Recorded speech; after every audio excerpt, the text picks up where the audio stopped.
welcome into this week's book club episode of Star Wars Aftermath Empire's End. If you are unfamiliar with the series, you can click here and it'll take you back to the beginning of this book. Basically, we've been going through the book a couple of chapters at a time, getting into the themes and happenings, or if you'd really rather, you can click here and it'll take you back to the playlist for the very first book, Aftermath Prime, since this is the third book in the Aftermath trilogy. But with that, we are going to get into the story, discuss a lot of what happened. We have now hit the end of part 3, and everything is kind of in motion now. We are going to go over chapters 23 and 24. 23, a lot happens. So the big thing here is we last met the majority of the Aftermath crew. They were hunting down the senators that voted against Mon Mothma in the big political intrigue point of the story. So Sinjir awakes, calling for Condor. A big part of this chapter is Sinjir kind of giving in and realizing what we've all known for chapters, which is that he never should have broken up with Condor. He's not happy without him. It kind of took Condor getting kidnapped in order for that to happen. So Sinjir, Condor, Timon, Jam, and Han Solo were all looking for, each one of these guys were looking for a different senator. Condor has gone missing. I definitely had the question of why were certain members left alone? Why was it Condor who was taken? Sinjir explains why this is. It's important to note that this is Sinjir, not the book, not the actual book's narration, therefore it is subject to Sinjir's own bias, but Sinjir, being a pretty smart dude, makes me think that he is probably correct. But basically, he eventually figures that they're looking for a hostage and somebody who would have sympathy. Sinjir, as a former Imperial, would not get that, nor necessarily Jam. Sinjir doesn't actually mention Timon, but I'm assuming they didn't take Timon because taking a kid is a lot of work. They didn't want to take Han Solo because he's a high-profile hostage. Condor, you get somebody who's a regular civilian, somebody who's not going to be a lot of trouble, somebody who's going to elicit sympathy from people, and somebody who's useful. If they need a hacker, he's their guy. But before he gets to all of that, Sinjir awakens. He's with Timon. They go to Jam. Jam has not been captured. He was slowed down, but he was able to get a hold of one of the senators, and they get information out of the senator, and they find out that the 5 senators were bought off by a group called the Red Key. Now, the Red Key is from interlude 3 of this book. They are the group that was taking over Tatooine, and the Mandalorian guy, and the Beastmaster, and all of them, they were fighting against the Red Key. So this is seeing how the influence of the Red Key is spreading across the galaxy. Some of the senators were just straight bought off, but 2 of the senators had to be forced. So one of the senator had his prized animal taken, and the other senator had his child taken from him. And so you can see here how this crime syndicate really is getting into the machinations. But what they find out is it's not so much that they are in league with the Empire, as much as they just want the war to go on. And that's why they wanted the Republic not to necessarily go to war at Jakku, because they didn't want the New Republic to wipe the Empire out. They wanted the New Republic and the Empire around so that they can always be worried about each other, and as long as these two are focused on each other, crime syndicates like the Red Key can grow.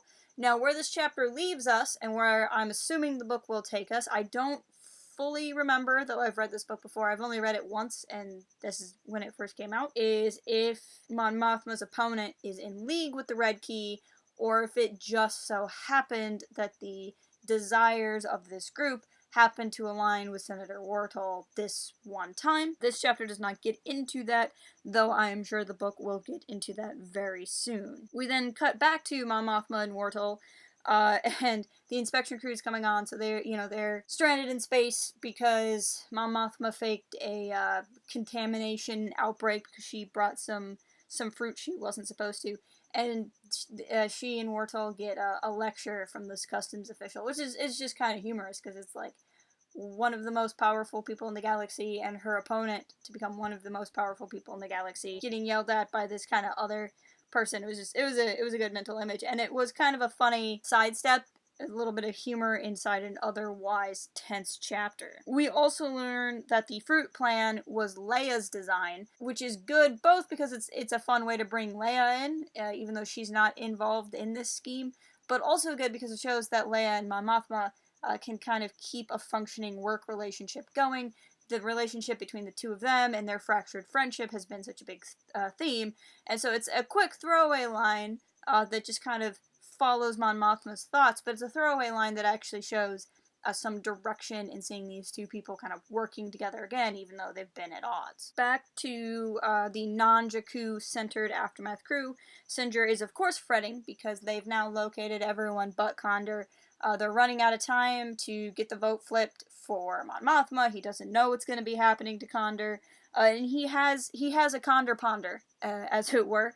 He realizes that Han is very much not at home without Chewbacca, that he misses Chewbacca very much, and that it's this integral part of his life, and he realizes that he needs Condor in a similar way. It was kind of an odd connection, because Han and Chewbacca is very much a friendship and almost a brotherly relationship, where Sinjir and Condor is a romantic relationship, so to me it felt like an odd contrast. It works in that Han and Chewbacca are, like, necessary for each other, like they need to be together, and Condor and Sinjir do as well. It was just, I don't know. I got what Wendig was trying to do, but it just felt weird comparing a romantic relationship to Han and Chewie, especially when Han is with his wife. Like, just something about the metaphor was kind of lost for me. But I got the point, and I was happy that Sinjir could understand that, you know, he was literally just punishing himself. Like, it wasn't that he needed to leave Condor, it was that he was feeling bad about himself and didn't want him to have something that made him feel better about himself. And now he's accepting, like, okay, maybe I don't deserve this, but maybe this can make me a better person. So I'm glad to have that. I just thought the thought process was a little weird, but, you know, it got Sinjir to where he needed to be, so I can't really complain. Back to Mon Mothma and Wardle. They have now landed. And they're walking to the new Senate building. Mon Mothma is trying to delay as much as she can, because remember, the goal here is for the Aftermath crew to get to these 5 people and get them to flip their votes. And they only have so much time. Now, Mon Mothma has no idea what's going on with Sinjir and Jam and Han and company. She just knows that she needs to give them as much time as possible. And if she hasn't heard from them, that's probably a sign that they need more time. So this is continuing on to the point where she's now faking a limp. And Wardle's like, what are you doing? You're not limping. We both know what you're doing. What was good about this is it gets Mon Mothma out of, like, this stuffy air that she's kind of been in this whole trilogy, right? She's been more the Chancellor and less the rebel. She's been more the, okay, I'm gonna be super worried and I'm gonna do everything the right way and the proper way, and less the woman that, you know, led a group of people against an empire. And here we're seeing her kind of, like, do these scrappy tactics again, and kind of finding her old ways again. And I think that was the importance of something as small and seemingly as almost throwaway as, like, I'm gonna fake a limp to buy 5 more minutes. But I think the point is less that humor of it and more seeing Mon Mothma in her old ways, or at least that's what it does for me. I'm not entirely sure if that was the point, but that is how I take it. It is at this point that she also does see the Falcon flying overhead, so she's gonna take that as good news, but she doesn't actually know, again, what's going on with the group. We then get a chapter very unlike anything we've seen in a long time.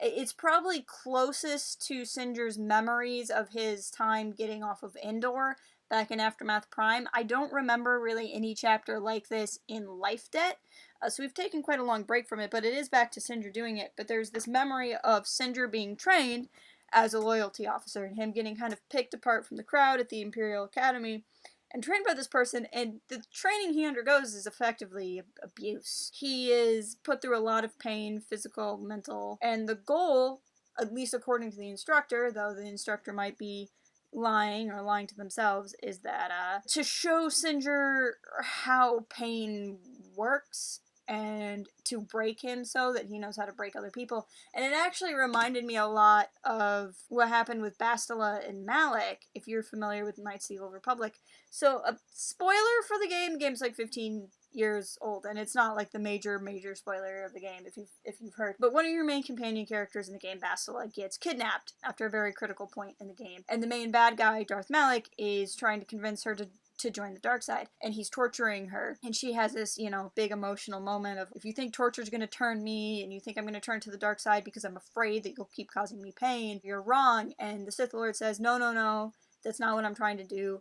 I'm doing all of this pain so you can understand how powerful the dark side is, so you will actually crave this power, which is sick and twisted and abusive and awful, but ends up working on Bastila, and I think to some degree works on Sinjir here. This idea that the pain is not being inflicted to get information or to cause fear, but to actually be like, you can make somebody hurt as bad as you're hurting, which is just so twisted. And I think it goes to a lot of explaining the self-loathing that Sinjir has, because he not only knows what he's done, but he knows how he became that way. And it was pretty intense an idea, and he's thinking about this in this moment where they're about to go save Condor. And the way, again, I took it, and the reason for putting this memory at this point in the book instead of any other point. I mean, Wendig could have explained this to us in the first Aftermath book, in Life Debt, while Sinjir was in the middle of this. I think the purpose in putting it here, in this specific part, before he gets Condor back, is I felt like the same intensity that Sinjir would have gotten from his training was the intensity he was using for needing to find Condor. And it was kind of this partly taking a bad thing, a bad part of his personality, and using it for good, but also a sign of desperation that he so badly needed this good part of himself that he was tapping back into this bad part. It's just an interesting cycle to me. Because I don't want to say, like, it's a bad thing, because it's not a bad thing that he so intensely wanted to find Condor. In Star Wars, dwelling on your pain is a bad thing. I would argue that that is also a bad thing in real life, but at least in Star Wars, we've seen a lot of evidence that dwelling from and drawing strength from your pain is very much a dark side-esque thing, even though obviously Sinjir does not have force powers. It would have different implications and ramifications here. But I think it's just important to show how tightly the good and the bad of a person can be connected. And it's kind of interesting to see this from a non-force user's perspective, because I think it can then help you understand the trials and tribulations a force user would go through, as well as just any human in general. But this idea that there's these base passions, that he has this base positive passion of wanting to find the man he loves, but then this base passion of dwelling on his pain and these things operating in duality. And I think that's a big part of Sinjir, and putting that out there for us to see is a big part of understanding the character, but also Sinjir as a character having all of these emotions in the open is a big part of him getting over those negative emotions, or at least so I will assume we're going to see, based off of what I remember from where the story goes from here. They do successfully save Condor, and after a nice emotional moment, immediately put Condor to work to get things rolling. So it was, this whole chapter was a lot of action, a lot of intensity, a lot of jumping back and forth, a lot of just kind of emotional payoffs, a lot of things going on, and it was this big chunk. And then we get to chapter 24, and chapter 24 was very, very short, and effectively the point of chapter 4 was, after all of this, the vote passes. Immediately from a structure standpoint, this is the end of part 3. The end of part 3 is Mon Mothma shocked that the vote to have military action on Jakku has passed when she didn't think it would. And the end of part 1, if you want to rewind ways back, the end of part 1 was Mon Mothma convinced that military action on Jakku would pass, and it doesn't. We're seeing a mirror image of a chapter that we'd seen sometime before, and a very similar point, just story-wise, like I said, at the very end of a part of a section. So I thought that was very interesting. And Mon Mothma has gotten everything she wants, and now she's worried she's gone too far. She's worried that she has done the Palpatine thing, that she has manipulated, that she has done all of this intrigue, and that this makes her too much like the man she was trying not to be the whole book. To the point where her speech right before giving the vote, she said, was laced with kind of fear-mongering language, and she's really judging herself. And I think it's interesting that we see this right after Mon Mothma. As I said before, I saw her as kind of going back to her rebel roots, and her going back to her rebel roots is what makes her afraid. And maybe she's wrong. I kind of go back to what happened in Aftermath Prime when Nora fakes the propaganda video It makes it look like the Empire has killed a child when really they fake killed Timon. It's the case of, is it worth doing the wrong thing for the right reasons? And that's a very common thing and a very common theme amongst the rebels, because the rebels are so constantly outmatched that they have to do the morally iffy thing in order to stop the morally empty enemy. But those are my thoughts on chapters 23 and 24. Let me know in the comments what you thought about the story so far, what you think, where you think the story is going. I'd love to hear what you have to say. For next week, we're going to read the interlude that starts off part 4, the interlude on Deveron, as well as chapters 25 and 26. So that's the interlude, chapters 25 and 26 for next week. Quick housekeeping note, you may notice this video is going up on a Tuesday. No, you do not have the day of the week wrong if you are watching these videos as they come out. We had a bit of a scheduling conflict with the channel this week where we had to do something else on Monday, so this video is coming out Tuesday. Next Aftermath video, unless we have a similar scheduling issue, will come out Monday again. I'm not switching the days, I just had to switch the day this week. Best way to find out if I'm going to do something with that is to follow us on Twitter or really any of the socials. Check in with us on the Discord. That's where we are able to put updates like that as the schedule does change, so please consider doing that. And with that, I will talk to you guys next week.